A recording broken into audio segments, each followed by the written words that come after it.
오늘 하나님께서 우리에게 주실 말씀은 에베소서 6장 19절에서 24절까지의 말씀입니다. 가지고 계신 신약성경 317면이 되겠습니다.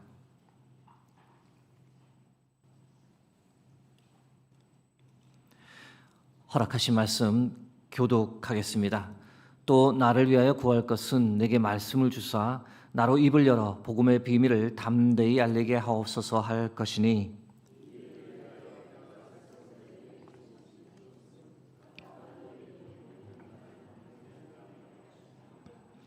나의 사정 곧 내가 무엇을 하는지 너희에게도 알리려 하노니 사랑을 받은 형제요 주 안에서 진실한 일꾼인 두기고가 모든 일을 너에게 알리리라. 우리 사정을 알리고 또 너희 마음을 위로하기 위하여 내가 특별히 그를 너에게 보내었노라. 아버지 하나님과 주 예수 그리스도께로부터 평안과 믿음을 겸한 사랑이 형제들에게 있을지어다. 우리 주 예수 그리스도를 변함없이 사랑하는 모든 자에게 은혜가 있을지어다. 아멘. 오늘은 새 사슬의 메인 사신이란 지하의 말씀을 나누겠습니다. 에베소서 6장 20절 말씀 다시 보시면 이 일을 위하여 내가 새 사슬의 메인 사신이 된 것은 나로 이 일에 당연히 할 말을 담대히 하게 하려 하심이라 라고 기록되어 있습니다. 새 사슬의 메인 사신이란 표현에서 알 수 있듯이 에베소서는 옥중서신입니다. 에베소서가 옥중서신임을 나타내는 표현이 에베소서에 두 군데 더 있습니다. 3장 1절입니다. 이러므로 그리스도 예수의 일로 너희 이방인을 위하여 갇힌 자 된 나 바울이 말하거니와 에베소서 4장 1절입니다. 그러므로 주 안에서 갇힌 내가 너희를 권하노니 너희가 부르심을 받은 일에 합당하게 행하여. 에베소서는 보시는 대로 옥중에서 쓰여진 옥중서신입니다. 바울이 언제 어디에 갇혔을 때 이 에베소서를 썼을까요? 이에 관해 몇 가지 이견이 있지만 전통적으로는 주후 60년대 초반에 로마에 연금되었을 때 바울이 에베소서를 썼다는 견해가 지배적입니다. 사도행전 마지막 장 마지막 절 28장 30절에서 31절 말씀입니다. 바울이 온 이태를 자기 셋집에 머물면서 자기에게 오는 사람을 다 영접하고 하나님의 나라를 전파하며 주 예수 그리스도에 관한 모든 것을 담대하게 거침없이 가르치더라. 로마에 끌려왔고 자신이 빌린 셋집에 연금된 상태입니다. 이 말씀 보시면 알겠지만 바울에게 어느 정도의 자유함이 있었다는 것을 보게 됩니다. 최종 판결을 받기 전이었고 자유롭게 사람을 만나고 또 복음을 전하고 가르쳤습니다. 이때 연금 상태에서 쇠사슬에 묶인 채로 지냈는지에 관해서는 정확하지는 않습니다. 다만 집으로 나갈 경우 쇠사슬을 차야 했을 가능성은 좀 있어 보입니다. 바울이 로마에 도착한 지 얼마 안 되어 로마에 사는 유대인들을 만날 때 그때 바울은 쇠사슬을 차고 있었습니다. 사도행전 28장 20절 말씀입니다. 이러므로 너희를 보고 함께 이야기하려고 청하였으니 이스라엘의 소망으로 말미암아 내가 이 쇠사슬에 매인 바 되었노라. 쇠사슬의 메인 사신이란 표현을 통해 바울은 자신을 사신이라고 소개합니다. 사신이란 임금이나 국가의 명령을 받고 외국의 사절로 가는 신하를 뜻합니다. 바울이 자신의 정체성에 관해 표현할 때 대표적으로 두 가지를 사용합니다. 가장 많이 사용하는 표현은 하나님의 부르심을 받은 사도라는 것이고 다른 하나는 예수의 종입니다. 그런데 오늘 본문 에베소서 6장 20절에서는 사도나 예수의 종이란 표현 대신에 사신이라고 자신을 소개합니다. 누구의 사신이겠습니까? 당연히 하나님의 사신입니다. 하나님의 사신이 되려면 두 가지 조건을 만족해야 합니다. 하나는 하나님의 보냄을 받아야 하고, 다른 하나는 하나님께서 전하시고자 하는 메시지를 가지고 있어야 합니다. 바울은 하나님의 보냄을 받은 하나님의 사신으로 하나님께서 세상에 전해달라고 부탁하신 이 복음을 가진 사람이었습니다.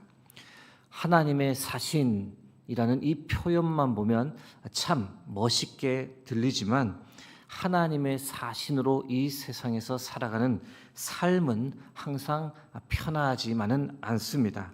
쇠사슬에 매이기도 하기 때문입니다. 오늘 설교 제목 쇠사슬에 매인 사신을 통해 우리가 몇 가지 깨달을 수 있기를 바랍니다. 그 몇 가지를 이 새벽에 여러분과 나누고자 합니다. 첫 번째는 복음 때문에 쇠사슬에 매일 수 있다라는 겁니다. 디모데후서 1장 8절 말씀입니다. 그러므로 너는 내가 우리 주를 증언함과 또는 주를 위하여 갇힌 자 된 나를 부끄러워하지 말고 오직 하나님의 능력을 따라 복음과 함께 고난을 받으라. 생각해 보면 참 아이러니합니다. 좋은 선물을 누군가에게 주면 그 선물을 마다하는 사람은 없습니다. 그런데 좋은 선물과는 비교가 되지 않는 이 생명의 복음을 전해주는데, 기대하기는 모든 사람들이 이 선물을 기쁨으로 다 받아들이기를 바라는데 현실은 그렇지 않습니다. 사람들은 복음을 강하게 거부하며 복음 전하는 자를 핍박합니다. 살 길을 알려주고 하나님의 사랑의 메시지를 전달해 주는데 듣기 싫다며 때리고 옥에 가두고 쇠사슬로 묶어 버립니다. 복음이 사람들에게 전달되지 않게 하려고 마귀가 얼마나 방해를 하는지 우리가 명확하게 알 수 있는 대목입니다. 마귀 사탄이 사람들로 하여금 하나님을 미워하게 하고 하나님을 거부하고 하나님의 사신들을 옥에 가두며 가장 치열한 영적 전쟁이 일어나는 곳이 바로 복음을 전하는 현장임을 알 수 있습니다. 쇠사슬은 아니었지만 예수님도 복음 때문에 결박을 당했더랬습니다. 겟세마네 동산에서 기도하시다 잡히실 때 결박당하시어 이리저리 끌려다니시며 신문을 받았습니다. 예수님의 수제자 베드로 역시 복음을 전하다 쇠사슬에 매였던 적이 있습니다. 사도 바울은 말할 필요도 없습니다. 여러 차례 옥에 갇히고 쇠사슬에 매였습니다. 이외에도 수많은 하나님의 사신들이 이 복음을 전하다 결박을 당하고 옥에 갇혔습니다. 히브리서 11장 36절 말씀입니다. 또 어떤 이들은 조롱과 채찍질 뿐 아니라 결박과 옥에 갇히는 시련도 받았으며, 복음을 전하는 사신으로 부름받은 것 참 영광스러운 일이지만, 그러나 복음을 전하는 사신으로 사는 삶은 결코 녹록지 않다라는 현실을 우리가 발견할 수 있습니다. 그러나 이 사실이 우리에게 절망만은 아닙니다. 왜냐하면 하나님은 쇠사슬에 매인 이 사건을 통해서도 오히려 복음이 더 전파되도록 역사하시는 분이기 때문입니다. 쇠사슬에 매인 사신 두 번째 포인트는 쇠사슬에 매인 것 때문에 복음이 오히려 더 전파된다라는 겁니다. 바울과 실라가 빌립보에서 복음을 전하다 쇠사슬에 매인 채 감옥에 갇힌 적이 있었습니다.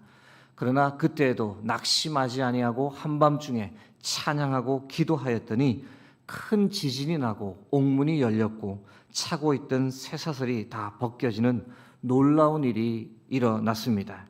마지막에는 이 일을 통해 그 감옥을 지키던 간수와 그 가족들이 다 복음을 받아들이고 구원을 받는 놀라운 역사로 이어졌습니다.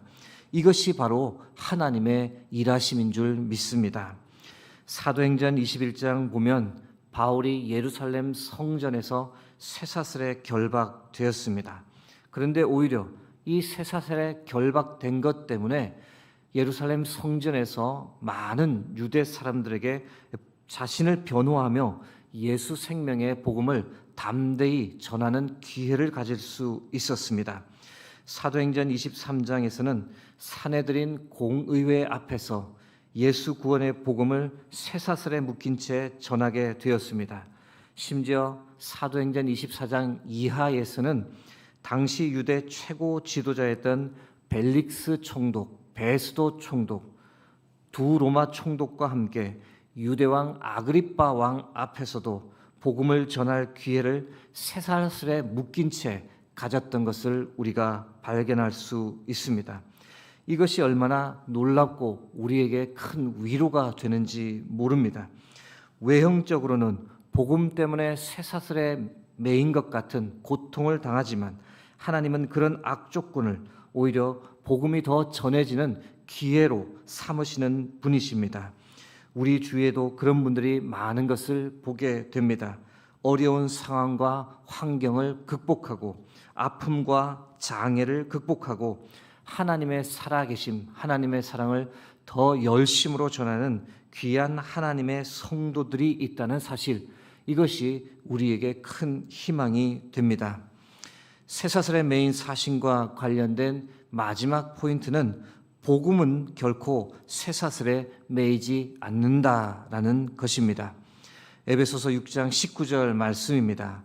또 나를 위하여 구할 것은 내게 말씀을 주사 나로 입을 열어 복음의 비밀을 담대히 알리게 하옵소서 할 것이니. 바울은 비록 쇠사슬에 매인 상태였지만 복음을 어떻게든 전하고자 했던 바울의 열정만큼은 결코 쇠사슬에 매이지 않았습니다. 에베소서 성도들에게 중보기도를 더 부탁했습니다. 쇠사슬에 매였지만 복음을 더 전하는 삶을 살게 해달라고 중보기도를 부탁했습니다. 그 결과 바울은 옥중이었지만 에베소서와 같은 주옥 같은 서신을 남길 수 있었습니다. 복음 때문에 쇠사슬에 매였지만 바울은 복음을 부끄러워하거나 믿음을 저버리지 않았고 끝까지 복음을 전하는 하나님의 사신으로 살았습니다. 여러분, 마귀 사탄이 아무리 복음 전파를 방해한다 할지라도 하나님의 복음은 결코 쇠사슬에 매이지 않는 줄 믿습니다. 하나님의 복음은 아무리 어려운 상황 속에서도 여전히 전파되고 퍼지고 있는 줄 믿습니다. 이제 말씀을 맺고자 합니다. 여러분, 우리도 사도 바울처럼 하나님의 사신이다라는 생각을 가지고 이 땅에서 살아갈 수 있기를 바랍니다. 여러분, 우리 자신을 어떤 사람이라고 생각하며 사는지가 참 중요합니다. 나는 아무것도 아니다라고 생각하는 사람과 나는 하나님의 사신이다라고 생각하며 사는 사람은 분명 삶에서 분명한 차이를 보이게 됩니다. 이 설교 준비하다 한 사람이 불현듯 떠올랐습니다. 2001년경에 만났던 분인데 저에게 자신의 신앙을 짧게 간증한 후에 저에게 다음과 같이 말했습니다. 나는 내가 어디를 가든 누구를 만나든 하나님의 축복의 통로가 될 것을 믿습니다. 그 당시에는 제가 이 고백에 관해 그리 긍정적으로 생각하지는 못했습니다. 이 사람 뭐야? 이런 생각을 가졌더랬는데, 그런데 가끔 그분의 그 당당한 고백이 생각납니다.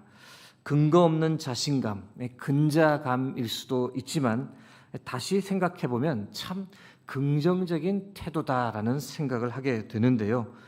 저 고백을 변함없이 가지고 살게 되면 아무 생각 없이 사는 사람보다 훨씬 나은 삶을 살 수 있지 않을까라는 그런 생각이 들기 때문입니다.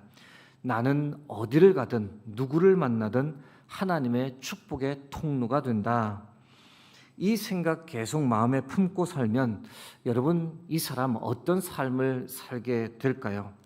누구를 만나든지 긍정적이고 적극적인 태도를 가지려고 노력할 것이고, 그래서 아무 생각 없이 사는 것보다 더 좋은 결과를 낳지 않을까 그렇게 생각합니다. 여러분, 나는 하나님의 사신이다. 이 새벽, 이 고백이 우리 모두의 고백이 되기를 간절히 소망합니다. 우리 모두 하나님의 사신인 줄 믿습니다. 우리는 하나님의 보냄을 받은 사신으로 이 땅에서 살아가야 합니다. 하나님을 믿는 사람이 얼마나 행복한지를 세상에 보여주며 살아야 합니다. 하나님께서 맡겨주신 복음을 전하며 살아야 합니다. 그렇게 사는 것이 우리에게 가장 복되고 행복한 삶인 줄 믿습니다. 이 새벽 기도하기를 하나님의 부름을 받고 예수 그리스도를 믿는 믿음을 자랑하는 하나님의 성도, 하나님의 사신으로 오늘 하루를 살아갈 수 있도록 동행해 주시고 힘 주시고 능력 달라고 그렇게 간구하는 저와 여러분 되길 주의 이름으로 축복합니다. 함께 기도하겠습니다.